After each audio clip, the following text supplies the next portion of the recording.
Olá, eu sou a Rayane Mediato, fundadora da Sociedade Brasileira de Dublagem. Seja muito bem-vindo a esse segundo vídeo do nosso workshop Profissão Tradutor para Dublagem. Nessa série de videoaulas, nós vamos te explicar como você pode usar o seu segundo idioma para ser um tradutor para dublagem e trabalhar de qualquer lugar do mundo. Nós vamos te mostrar o passo a passo de um tradutor para dublagem de sucesso e como você pode ser um deles se implementar os métodos certos. Na aula passada, eu te ensinei como funciona o processo da dublagem, o dia a dia do tradutor para dublagem e mostrei a diferença de mentalidade de um tradutor que pensa como dublador e como isso é fundamental para ser diferenciado no mercado. Então, se você ainda não viu o primeiro vídeo, volta lá para assistir, porque o que você aprende lá é essencial para o que eu vou te ensinar hoje. Eu vou te mostrar como funciona a dinâmica do tradutor, por que a tradução para dublagem é diferente e os 4 passos principais para você fazer uma excelente tradução para dublagem. Aliás, o que eu vou te ensinar aqui serve para aplicar em outras áreas também. Você nunca mais vai assistir um filme como antes. Agora você vai ter outro olhar, diferente das pessoas comuns. Mas antes, eu quero agradecer as centenas de comentários postados no primeiro vídeo. A gente adorou tudo. Por exemplo, os comentários da Ana Paula Tostes e da Bárbara Crespo, que disseram que a aula foi incrível e elas ficaram ansiosas para as próximas aulas. E também da Ana Rodrigues, que disse que aprendeu na primeira aula mais do que ela aprendeu na faculdade. Ou então do Fábio, que disse que a aula abriu os olhos dele para muita coisa. É realmente gratificante ver essa comunidade de pessoas interessadas em crescer e que estamos formando aqui nesse workshop. Como eu falei na aula anterior, a diferença dos tradutores para dublagem que são bons para os tradutores medianos é o olhar diferenciado e saber fazer a versão brasileira. É saber ver o texto com o olhar de dublador e de público, literalmente tirar o olho do papel. Olha só essa foto aqui, por exemplo, que tem pelo menos 8 alunos da família PTD que participaram da tradução dessa produção. E olha só, eles fizeram muito mais, eles traduziram outra produção também e muitos outros projetos. Todos eles foram do zero ao profissional, ou seja, eles aprenderam a traduzir para dublagem e hoje são pagos para trabalhar de onde eles estiverem. Ou então, olha só essa mensagem que nós recebemos da nossa aluna que retomou o sonho de trabalhar com dublagem depois do PTD. E graças ao curso, ela conseguiu os seus primeiros trabalhos de tradução para dublagem. Vamos continuar o seu aprendizado e começo nessa nova carreira. Para começar a aula de hoje, é muito importante abrir os olhos para a diferença da dublagem para a legendagem. Tem pessoas que acham que é a mesma coisa e elas estão completamente erradas. Na maioria das vezes, a legenda e a dublagem não são feitas nem pelo mesmo tradutor. Quem nunca assistiu um filme dublado, colocou a legenda na tela e pensou: nossa, que dublagem é essa? Tá tudo diferente. Aliás, é até engraçado, porque a maioria logo pensa que a dublagem tá ruim e não a legenda. Bom, vamos lá. Para começar, o produto final da legenda é a linguagem escrita. É aquele texto escrito que vai na tela. E da dublagem é a linguagem falada. Por mais que o tradutor produza um texto escrito, ele será dublado e o público vai consumir a linguagem falada. Deixa eu explicar melhor. Por exemplo, numa cena em que tem uma mãe falando para o marido e preparando a mesa que ela vai buscar o filho na escola. Na legenda ficaria algo como: querido, espere porque vou buscá-lo na escola. E na dublagem ficaria algo como: amor, espera aí que eu vou buscar ele na escola. Ou então, amor, pera aí que eu vou buscar ele na escola. Pensa comigo, na vida real, em uma cena casual como essa, num diálogo entre marido e esposa bem coloquial, é comum a gente falar: eu vou buscar ele, em vez de buscá-lo. As pessoas não falam no dia a dia buscá-lo naturalmente. E esses são os detalhes que fazem a diferença para a dublagem ficar mais natural e não causar estranhamento em quem está assistindo. E que é muito difícil, às vezes, o tradutor tirar o olho do papel, o olho da escrita, nesse sentido, e pensar como público, pensar fora da caixa. Outro exemplo é o uso do algo assim. Normalmente as pessoas falam alguma coisa assim e não algo assim. Algo assim, na vida real, a maioria que usa isso são pessoas que frequentam ou frequentaram ambiente acadêmico, por exemplo. Uma criança não fala algo assim naturalmente. Normalmente ela fala alguma coisa assim. Na legenda você vai ver escrito algo assim porque economiza caracteres na tela. Mas você também ouve muito algo assim numa dublagem. E isso é o que faz a dublagem parecer dura, como a gente chama nos bastidores da dublagem. Então, para você ter uma ideia, a legenda ela tem que respeitar o limite de 32 caracteres por linha e 2 linhas na tela. E se for legenda de uma linha só, por volta de 28 caracteres no máximo. Então a legenda ela tem essa limitação para passar toda a informação que está sendo dita no diálogo, além de ter que respeitar o timing da legenda na tela. Ela não pode ficar piscando rápido na tela, senão ninguém acompanha o filme. Tem a velocidade média de leitura de caracteres por segundo do adulto, que é por volta de 15 a 17 caracteres por segundo que o nosso olho consegue ler. Já na dublagem, o limite é a labial. Tudo o que cada personagem está falando vai ser preenchido do momento que ele abre a boca até ele fechar a boca, mesmo que a fala esteja sobreposta, ou seja, esteja uma pessoa falando por cima da outra, como num filme de comédia ou de ação, por exemplo. Isso permite que a dublagem passe mais informação do que a legenda. E só para você entender, nós estamos ensinando isso para você entender que existem regras diferentes para cada modalidade. E não tem como você julgar um pelo outro. Além disso, normalmente a legenda é feita por um tradutor legendador. E a dublagem é feita por um tradutor para a dublagem. E às vezes em empresas diferentes. Aquele filme ele vai para uma empresa de legendagem e para uma empresa de dublagem.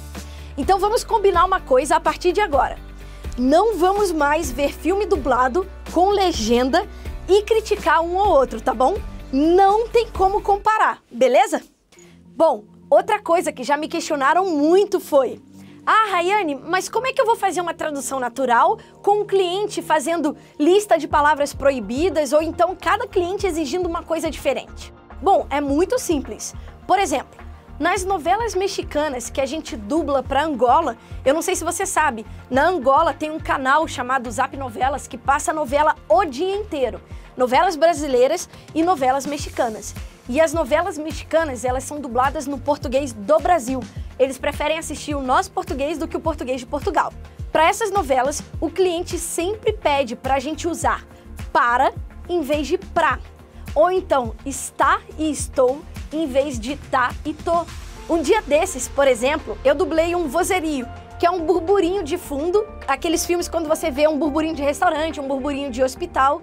Eu dublei um burburinho, um vozerio de presídio numa novela dessas.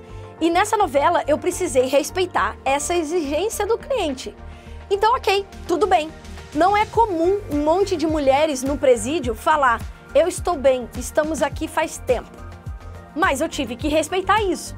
Quando eu dublo Orange is the New Black, por exemplo, que é uma série do Netflix que se passa num presídio feminino, a minha personagem, a Zircônia, ela fala assim: aí, eu tô bem, sacou? A gente tá aqui há um tempão.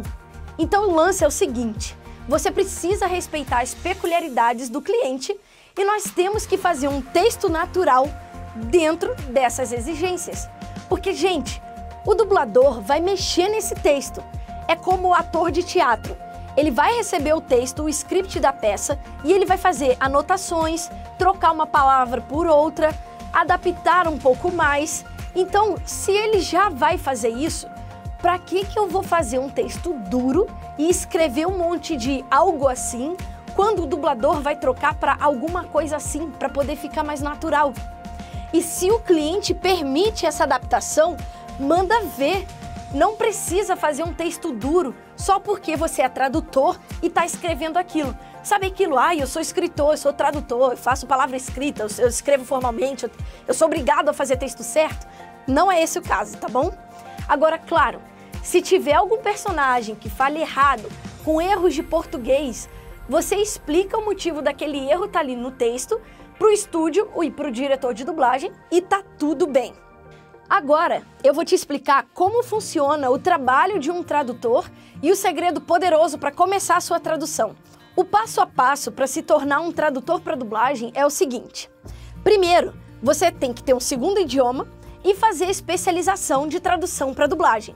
Você precisa aprender a traduzir, a adaptar, treinar bastante a sua tradução, o seu pensamento, a sua mentalidade, exercitar, pensar em estrangeirização, domesticação, quando você, por exemplo, vai usar um termo mais abrasileirado ou não. E você precisa aprender a traduzir, como eu falei no vídeo 1, do feto ao cadáver, do reality ao drama. Depois que você fizer uma especialização, aprender, praticar bastante e tiver se tornado profissional, você vai começar a entrar em contato com os estúdios de dublagem. Eles serão os seus clientes. Você vai ser um profissional freelancer e você vai prestar serviço para esses estúdios. Agora é o seguinte, tem estúdio que tem tradutor e revisor contratado de carteira assinada in-house também.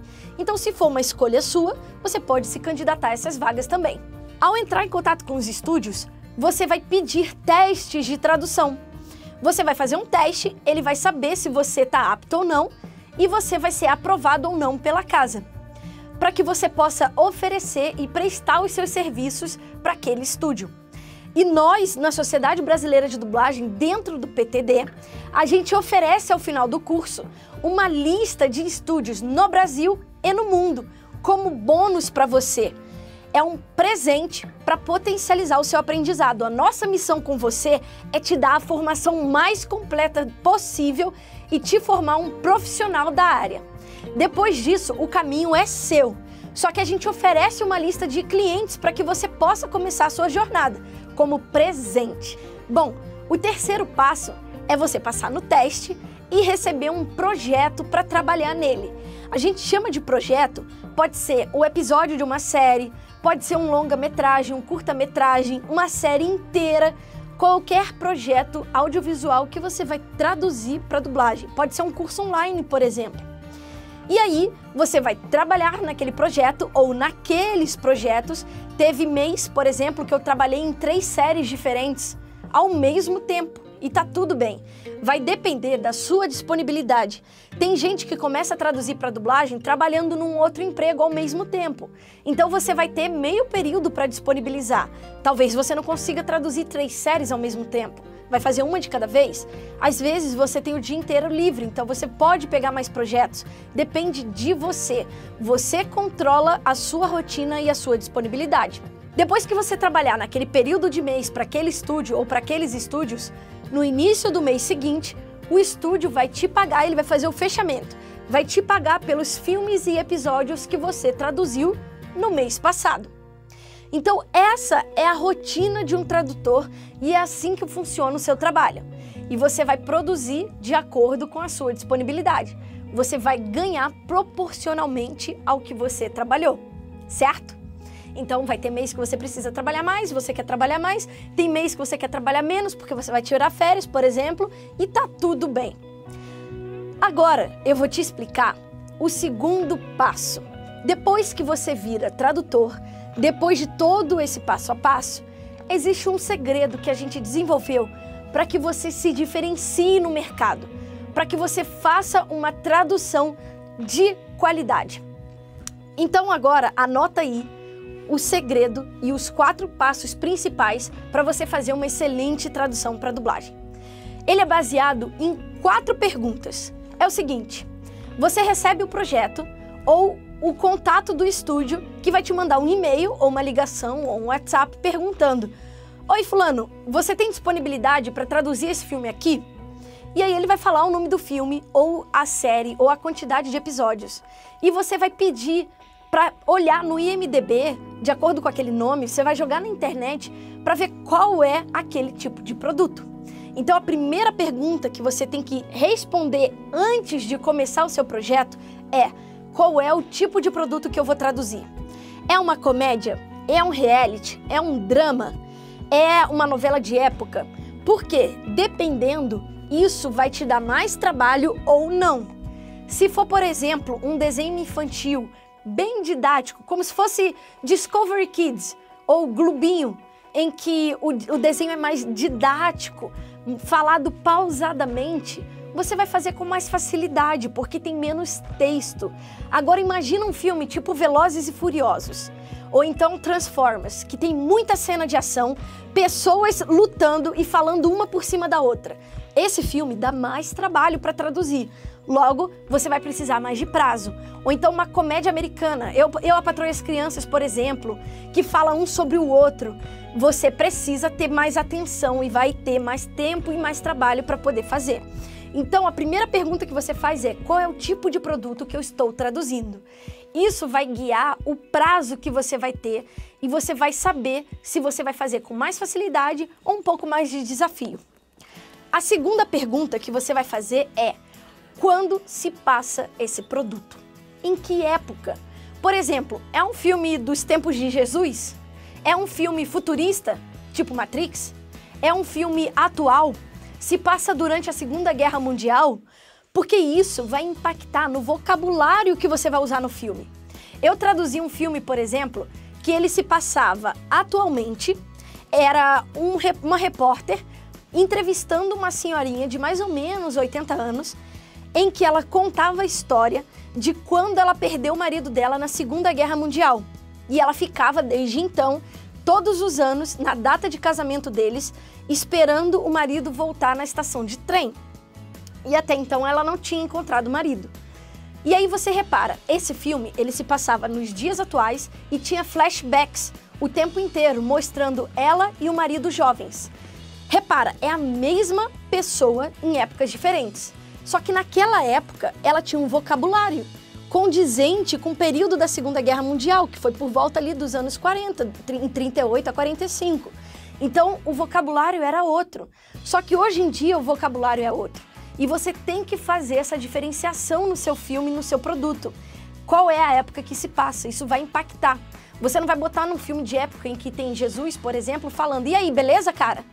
Não é esse o vocabulário que se usa, entende? Então, a época vai impactar no seu produto. A terceira pergunta que você vai se fazer é: local em que se passa a produção. Onde é que se passa esse filme? Beleza, é de época? É atual? Ah, Rayane, é um filme atual e se passa num presídio feminino, como Orange is the New Black, por exemplo. Gente, dentro de Orange is the New Black, tem o clã das branquelas, o clã das negras e o clã das latinas. Elas brigam entre si e não se misturam. O que acontece? O vocabulário das latinas é diferente do vocabulário das branquelas e o vocabulário das negras. As gírias são diferentes lá nos Estados Unidos. Eu tenho que respeitar isso aqui quando eu fizer a tradução para dublagem, porque senão vai ficar uma dublagem neutra. E repara só, quando aquele script foi escrito pelo roteirista, depois dirigido pelo diretor de filmagem, pela galera do figurino e foi produzido pelo elenco, gravado, eles pensaram em cada detalhe, desde o figurino até a cena, a locação, incluindo ao vocabulário dos personagens. Então, por exemplo, a minha personagem, ela é do clã das latinas. A personagem da Mabel, que é a Piper, a protagonista da série, ela é do clã das branquelas. E elas brigam e discutem várias cenas. O vocabulário que eu uso na Zircônia é diferente do vocabulário que a Mabel usa na Piper. Porque a Piper, inclusive, ela fez faculdade e a Zircônia não, ela tem um vocabulário mais pobre. Então, tudo isso tem que ser diferenciado dependendo do local que se passa a sua produção. Pode ser, por exemplo, dentro de um tribunal de julgamento. Aí é outro vocabulário. Então, o local ele vai impactar tanto quanto a época e o tipo de produção. E a última pergunta que você se faz antes de começar a traduzir é: quem são os personagens e quais são os papéis deles? Porque é o seguinte, como eu falei na primeira aula, imagina uma mãe que é defensora pública e ela tá lá num tribunal fazendo uma defensoria, um julgamento, qualquer coisa do tipo. E ali ela sai e vai para casa. E em casa, por exemplo, vamos chutar que ela cheira cocaína. E ela tá com os amigos lá se drogando, só que ninguém no tribunal imagina que ela faça isso. Notoriamente, você vai diferenciar o vocabulário dela dentro do tribunal, tentando passar seriedade, e do vocabulário dela em casa, se drogando com os amigos, por exemplo.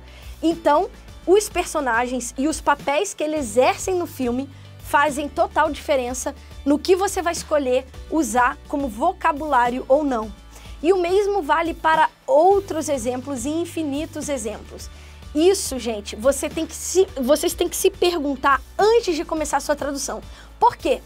Se você começa a traduzir de qualquer jeito, recebi o filme e engatilha, e você não pensa que lá na frente alguma coisa vai desenrolar no filme, você vai perceber, depois de já ter traduzido 1 hora de filme, por exemplo, caraca, era por isso que eu tinha que ter feito de tal forma lá no início. Meu Deus, vou ter que voltar tudo. E isso acontece. Então, para você poupar esse trabalho e não prejudicar o seu prazo e fazer uma tradução de qualidade extremamente natural dentro daquele contexto, você precisa se fazer essas 4 perguntas poderosas antes de começar a sua tradução. Beleza? Então vamos combinar a partir de agora, a partir do momento em que você se tornar um tradutor para dublagem, você vai ter isso em mente e vai praticar esse segredo que eu te ensinei aqui. E aí tem gente que me pergunta, Rayane, beleza, eu adorei isso tudo, eu quero me tornar um tradutor para dublagem, eu tô decidido, tô determinado, é muito legal, quero ter liberdade geográfica, liberdade na minha rotina, mas eu não moro nos estados dos estúdios, eu moro em outro estado. Como é que eu vou traduzir de longe e me comunicar com o estúdio? Gente, e-mail, telefone e WhatsApp existem para isso. Eu já traduzi de Buenos Aires, de Los Angeles, de Nova York.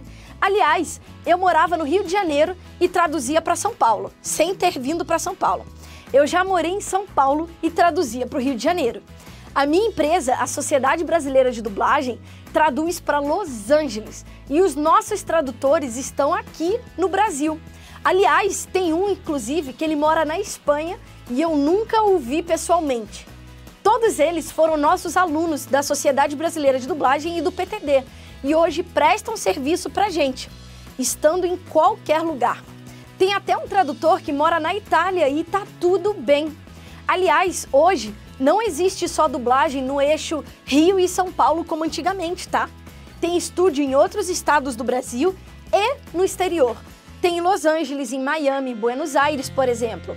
E tem dublagem no mundo inteiro. Se você traduz, por exemplo, vamos supor, do inglês para o húngaro, do inglês para o dinamarquês, você pode traduzir para os estúdios de dublagem de lá, para o francês, por exemplo. Essa é a vantagem de ser freelancer, gente. Liberdade geográfica, liberdade financeira e liberdade de horários. Tem gente que prefere traduzir pela manhã, por exemplo, e se programa para isso. Tem gente que produz melhor de tarde e aproveita a manhã para dormir um pouco mais, ou fazer exercício, ou resolver coisas. Eu, como sou empresária e dubladora também, eu divido os meus horários entre todas essas minhas funções. A Gabriela, nossa aluna, por exemplo, ela é atriz, cantora de ópera e também traduz para dublagem. A Bianca, ela fez o nosso curso no ano passado, mora no Rio de Janeiro e hoje traduz para uma empresa em São Paulo. A Camila, nossa aluna, ela é militar e tradutora. Ela trabalha de manhã e traduz de tarde, entende? Tudo é possível. Eu vi que tem muitos comentários aqui agradecendo por a gente estar compartilhando tanta informação nessa aula e já até me perguntaram por que eu estou fazendo isso. A Mabel, ela passou a vida inteira falando mal de tradutor. Sério, se você andasse pelos estúdios de dublagem, você ia ver muitos dubladores capacitados, gabaritados, xingando os tradutores. Porque eles passaram uma vida inteira acostumados com trabalhos ruins, traduções duras e textos truncados. E eles perdiam muito tempo em estúdio tentando consertar tudo isso. O Felipe Grinan, meu amigo dublador e diretor dentro da nossa empresa, ele é mestre em anotar problemas que ele encontra por aí e tirar foto para mandar pra gente. Eu já parei uma dublagem minha para trocar texto da minha personagem e aí eu comecei a ver erro no texto da personagem do outro, até que a diretora falou, chega, pode parar, eu vou perder o meu almoço hoje para consertar esse texto todo. Cansei. É impressionante. E por não aguentar mais passar por tudo isso e perceber que é só questão da qualidade dos profissionais da tradução que estavam no mercado, que eu acredito que se os tradutores de hoje souberem o que a gente precisa dentro de estúdio, se eles souberem como a tradução para dublagem é a especialização da especialização, o trabalho de todo mundo vai melhorar muito e a qualidade das dublagens em português vai ser nivelada por cima. E foi por isso que nós desenvolvemos o nosso método, o PTD. É a nossa missão na Sociedade Brasileira de Dublagem impulsionar o mercado da dublagem com qualidade. E com base em toda a nossa experiência e expertise, nós criamos o nosso método para te ensinar em 5 semanas tudo o que nós desenvolvemos nesses anos todos de carreira e tudo que o mercado de hoje te exige. Ninguém mais tem tempo a perder hoje em dia. Tempo é dinheiro. E sinceramente, eu acho que quanto antes você aprender tudo o que precisa para começar a atuar no mercado, a qualidade das traduções vai melhorar rapidamente. A gente perde menos tempo em estúdio e dubla mais rápido e tem menos chance de ficar uma dublagem ruim no ar por 10, 20 ou 70 anos. A dublagem estaria hoje em outro nível se todos os tradutores tivessem esse olhar, essa preocupação e soubessem tudo o que a gente ensina. Nessa série de vídeos, nós estamos dando uma introdução de como você pode ser um tradutor diferenciado e top player no mercado, e de como a dublagem pode ganhar muito com o seu trabalho. Mas olha, para quem quer realmente se especializar e se tornar um tradutor para dublagem profissional e ser bem pago para traduzir, nós criamos um programa de especialização em 5 semanas, mais completo e mais detalhado. A gente ensina tudo, tintim por tintim, para você virar um profissional em tradução para dublagem. A gente vai falar mais detalhes sobre o treinamento completo mais para frente. Agora é o seguinte, na próxima aula nós vamos responder as dúvidas mais frequentes que vocês mandaram aqui sobre a tradução para dublagem e sobre como você pode ser um tradutor diferenciado. E ainda vamos mostrar o poder de uma adaptação bem feita na dublagem. Então agora, desce aqui a página e deixa o seu comentário sobre essa aula ou a sua dúvida, porque na terceira aula eu vou responder o máximo de dúvida que a gente conseguir, tá bom? É isso, um beijo no seu coração, deixa o seu comentário aqui pra mim e até a próxima aula.